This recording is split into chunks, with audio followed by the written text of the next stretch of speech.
A reprodução é sem dúvida o momento mais alto do ciclo de vida das aves e de qualquer criador.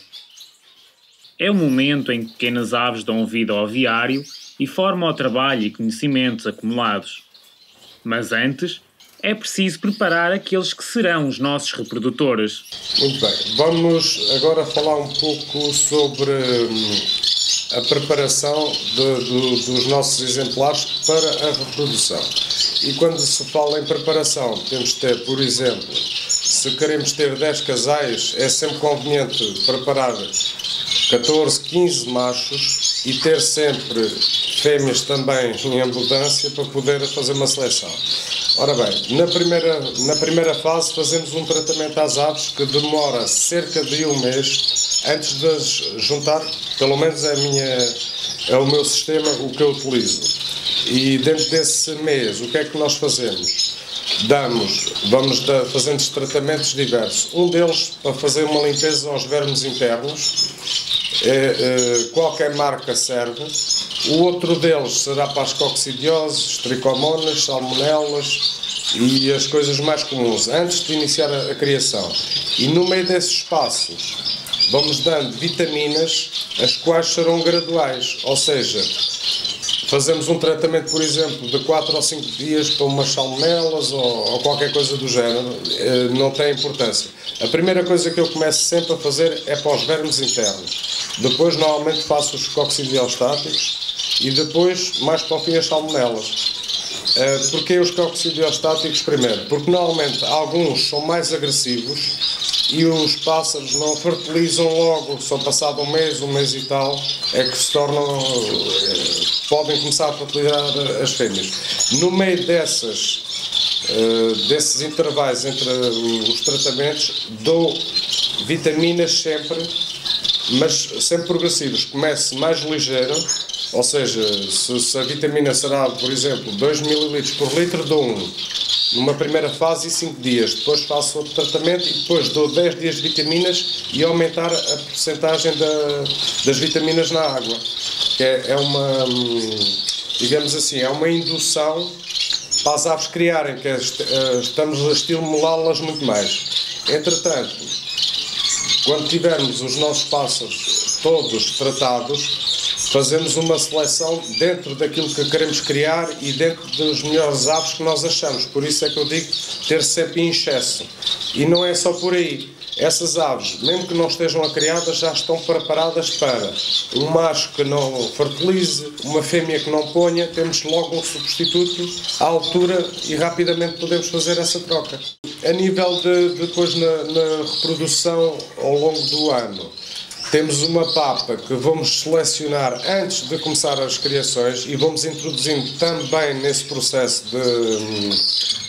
de preparação das aves e grito, que é as coisas muito importantes. A papa poderá ser seca ou úmida, também depende das condições de cada um, mas mesmo a seca é sempre conveniente levar alguma úmida para se poder pôr alguns suplementos que as pessoas queiram, a nível de probióticos, uma espirulina, umas proteínas e vitaminas que se queira acrescentar. Uma coisa muito importante é a papa que se utiliza no começo, deve ser a com que se acaba, ou seja, não alterar de maneira nenhuma as papas no circuito, pelo menos durante o período de criação, porque o que é que vai acontecer? As aves não estão preparadas, as gorduras são diferentes, começam a entrar em diarreias ou não assimilam tão bem, há sempre problemas que não vale a pena facilitar. O que se começa, acaba-se. Mesmo que ouçam no meio das criações dizerem aquela papa X é muito melhor do que a Y. Não façam isso. É uma grande asneira e vocês vão andar para trás. Como podem ver ao longo da maioria dos cenários, todos os criadores atualmente utilizam bengalins de Japão como amas. Apesar de muitos criadores não lhes atribuírem a devida importância, a verdade é que estas aves são fundamentais e quando se prepara uma época de reprodução, não se pode descurar os cuidados às nossas amas. Não quero deixar de salientar que eu utilizo bengalins como amas e esses bengalins, os tratamentos que faço aos diamantes gold é exatamente o mesmo. Porque nós não podemos ter umas aves tratadas e outras não faz sentido. Não faz mesmo sentido.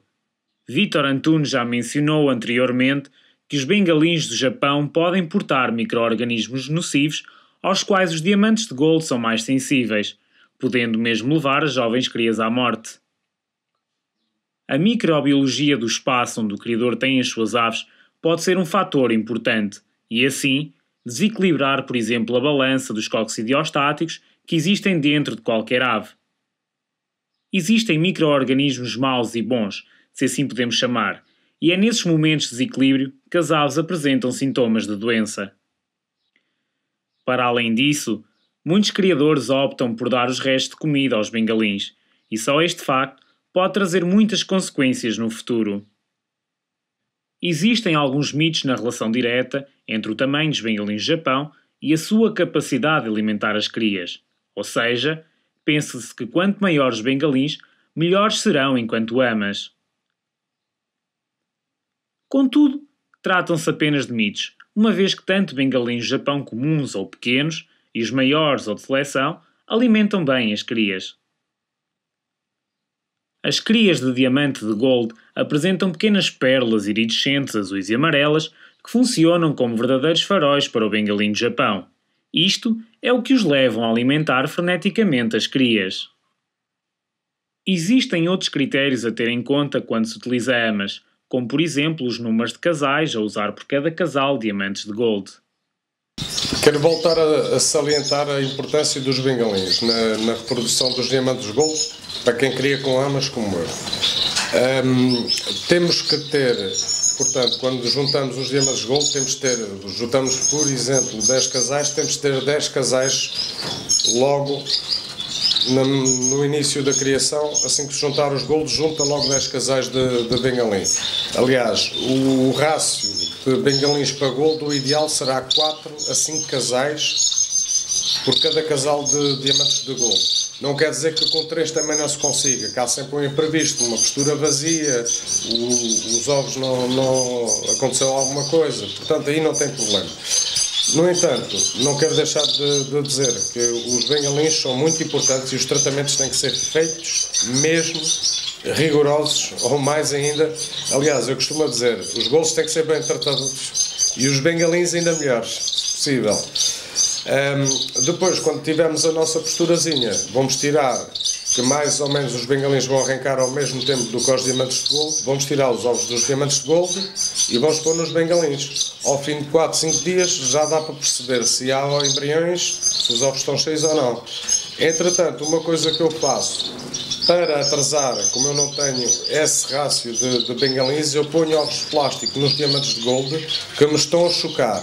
E normalmente, quando nascem os filhos, eu retiro esses ovos. E uma outra coisa que eu faço é pôr umas palhinhas de fibra de coco que eu utilizo para os diamantes de Gold fazerem um ninho. E meto sempre, cada vez que eu retiro uma postura, para eles estarem sempre mais ativos e interessados, digamos assim. Que às vezes mesmo um casal que não encha na primeira vez, na segunda enche e corre tudo bem a partir daí. Porque o que acontece às vezes, eles estão muito entusiasmados a fazer ninhos e não sei o quê e esquecem-se do resto. Existem no mercado vários tipos de ninhos, mas os criadores, na sua grande maioria, continuam a preferir os ninhos de plástico pela sua versatilidade e facilidade de limpeza. Os ninhos mais profundos apresentam também mais vantagens, uma vez que as aves estão mais resguardadas e numa saída brusca do ninho torna-se mais difícil uma cria sair sem querer, agarrada aos progenitores. António Rosa confessa mesmo que um dos seus maiores segredos é o ninho e revela como faz. Na minha opinião, um dos grandes segredos é aqui o ninho. Podemos ver que o ninho é um ninho normal, como toda a gente conhece de Golds. É um ninho que tem um patinzinho, onde eu faço 80% do ninho ao Gold, que é pouso, aqui este ninho artificial de corda ou de fibra. Depois preencho estes cantinhos para apoiar o ninho com palha e depois até por vezes meto aqui um bocadinho de areia limpa, para não sujar muito as patas, e depois meto um pouquinho de palha e coloco lá no viveiro, e assim eles começam a criar. Quando eles, por vezes, apercebem que há casais, e muita gente tem essa dificuldade, em que o casal vai ao ninho, eu utilizo muito, em vez de estar o ninho fechado na totalidade, abro ligeiramente, um bocadinho, para entrar claridade, até ponho aqui um papelzinho, e eles lentamente vão perdendo medo ao ninho. Chego mesmo, muitas das vezes, a forçar, depois o ninho está colocado, a forçar, passado um dia ou dois, se realmente eles não foram ao ninho, pego então no macho, introduzo aqui, digamos, por este buraquinho, e ponho a mão e deixo-no ficar lá 1 minuto ou 2, até que ele realmente perceba que não é realmente uma coisa estranha, mas sim um ninho. E muitas das vezes os meus sucessos estão aí, que é tirar o medo ao macho. Porque nisto de casais de golds, o que manda no início digamos, da construção do ninho é o macho. O macho indo ao ninho, a fêmea depois vai logo atrás. E depois, no passo a seguir, quando o casal, neste caso, quando a fêmea põe ovos, quem decide a postura é sempre a fêmea. A fêmea põe um ovo por dia, pode pôr 6, 7, 8, e a fêmea só assenta o choco no último ovo, no sexto ou no... Depois, durante o período de incubação, a fêmea choca, o macho ajuda, mas à noite sempre a fêmea que vai para o ninho. Não podemos, de forma alguma, também desleixar-nos com as vitaminas e outros suplementos que são vitais para uma época de reprodução de sucesso, como é aqui explicado. Temos também a fornecer semanalmente, e aqui depende da regularidade que cada um quer dar, do tipo de ambiente de casa, vitaminas na água. No nosso caso, e em conjunto de criadores que já há uns anos usamos esta técnica, em 4 dias por semana, vitaminas na água. O que é que vamos dar? Ou seja, o que é essencial para a criação? Vitamina E, para os machos fertilizar, cálcio líquido na água e um conjunto de vitaminas e minerais. Então é para compor assim, esta mistura para que os machos possam fertilizar, as fêmeas possam pôr ovos e no fim não haja aquelas fêmeas que às vezes foi um ovo atravessado e infelizmente às vezes vão para o caixote do lixo. Ou seja, dar água aos goldos, mas tendo sempre tão bem à disposição o grito, o bloco salgado, a papa ou o choco. Ou seja, um complemento da comida, das misturas, todos estes produtos e 4 dias por semana, ou 2, depende de cada um ciclo que cada um queira fazer, ou menos ou mais, depende também da temperatura que cada um tenha dentro da sua criação. Nós aqui, na zona de Lisboa, estamos perto do mar, enfim, e criamos na altura de inverno, damos 4 vezes por semana, segunda à quinta, ficamos com sexta a domingo, até podemos encher de água e ficamos um pouco disponíveis para a família, para sair, não estar de ir lá trocar as vitaminas. Ou seja, este ciclo de 4 dias é essencial para a boa criação dos goldos. Quanto maior o número de casais e o trabalho expendido, maior o motivo para que o criador se auxilie de um método em que tenha anotado o início do choco das aves, a possível data de nascimento, uma vez que é normal as crias adiantarem-se a eclodir ou então nascerem após a data prevista. É importante saber a gaiola de origem dos progenitores para que no fim não haja nenhuma surpresa que o criador não consiga explicar ou detectar as crias daquele casal que tanto queria. É vital que o criador tenha um registro de toda a reprodução. Uma das coisas muito importantes na criação de Diamante Gold, e talvez, além de tudo o que falamos, é o registro da atividade. Eu comecei a criar em 99, como vão ver, tenho registros todos desde 99. Todas as aves que comprei, a quem comprei, os ovos que puseram, os ovos utilizados, os filhos, é importante. Porquê? Eu consigo saber onde é que vê as aves, consigo saber a linha e a qualquer momento, vendo uma ave, liga-me um criador, por exemplo, lá da Póvoa de Varzim. Oh, Antunes, onde é que é a ave X? Olha, é de plantal e de plantal, é perdedora de peito branco, é perdedora azul, ou seja, a qualquer momento consigo saber as aves. E perante este apontamento de toda a criação, de todas as aves, dos nascidos, dos mortos, conseguimos conduzir a nossa criação para onde queremos, para a seleção, para as boas aves. E muitas vezes há pequenos pormenores, a maioria dos criadores não ligam. O facto de uma família pôr bem, se uma família põe bem ovos, uma dimensão boa, então bem selecionável essa fêmea.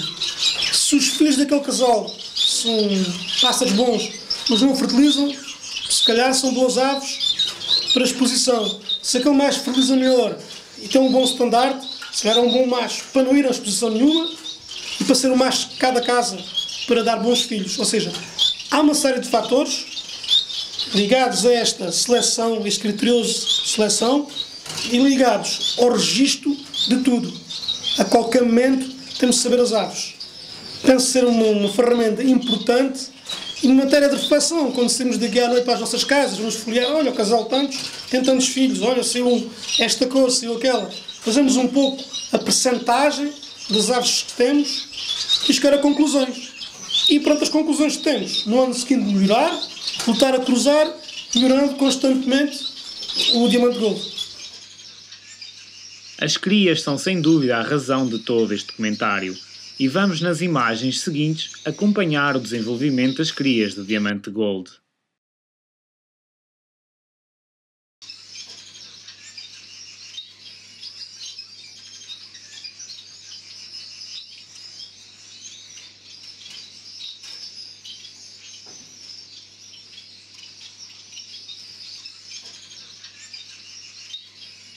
É possível, logo nos primeiros dias, distinguir aves de plumagem azul de aves de plumagem verde só pelo tom de pele. As aves de cor azul apresentam um tom de pele mais rosado, enquanto que as aves de plumagem verde apresentam um tom de pele ligeiramente mais laranja. É importante que, no caso de ninhadas de apenas uma cria, se deixe ou então se coloque um ovo para que este suporte o peso dos progenitores sobre as crias. A presença do ovo do ninho pode também evitar a deformação das patas durante o crescimento.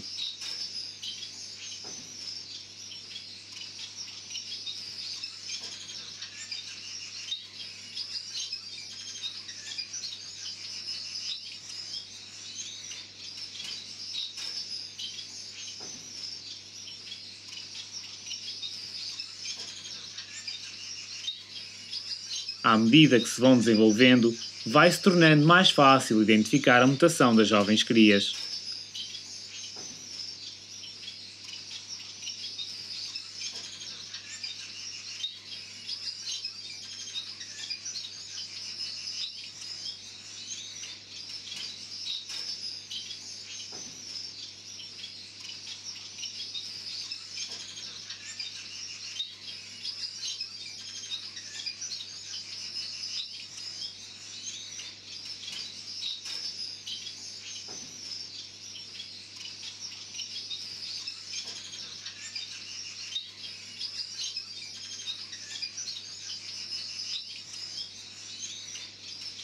Desde muito cedo é também possível observar o potencial das crias. Se as crias possuem um bico curto, uma cabeça redonda e olhos bem grandes. Estes são alguns dos critérios de seleção mais importantes, como já foi referido anteriormente. Nesta idade, algumas crias já manifestam talento nato para as exposições em relação à forma e posição.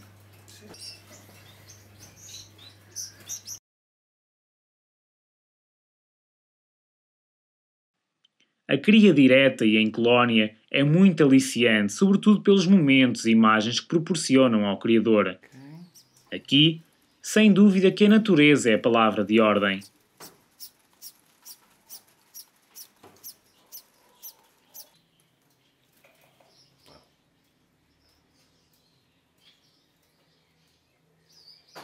Mas ela já notou de certeza que eu macho. De facto, o Diamante de Gold é uma ave cujo comportamento permite este tipo de recolha de imagens. Ele está ali, é filho deles também. O de lá. Isso é uma das evidentes. O do peito roxo para o peito branco dilui o manto.